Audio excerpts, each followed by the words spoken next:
我们讲一下电子秤的一个使用过程啊。假如说这个是石子、沙子、水泥3种配料，现在呢，我们先铲一铲这个石子吧。点上石子，我们开始称重。举升的时候要匀速举升，油门要控制到1700转左右开始举升啊。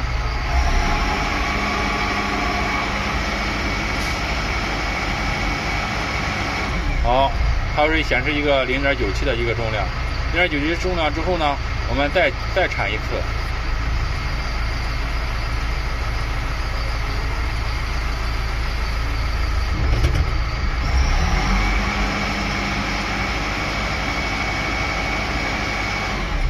这次是0.98了哈，我们铲了2铲，那我们现在铲沙子。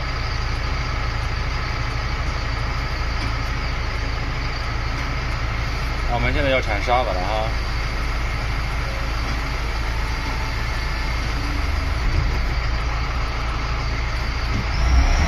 好，沙子一个重量。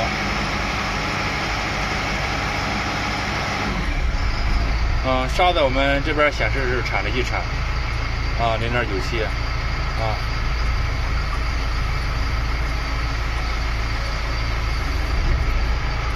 我们再铲水泥。好，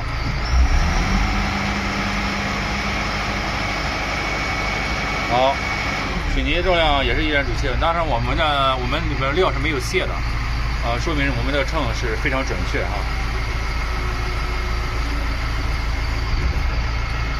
好，那我们再铲一铲石子，显示是2铲，我们再铲一铲。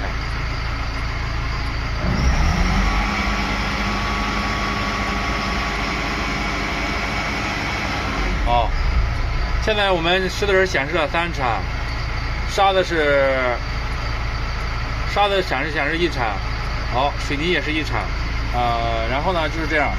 假如说我们这一罐操作完成了，我们现在可以打印小票，打印我们按下打印键。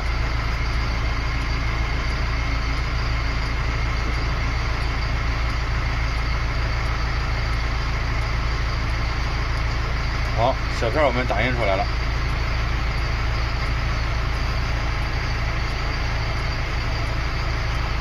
我按2次啊。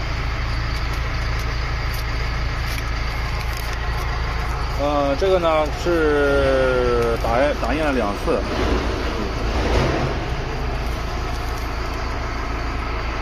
我们可以看一下。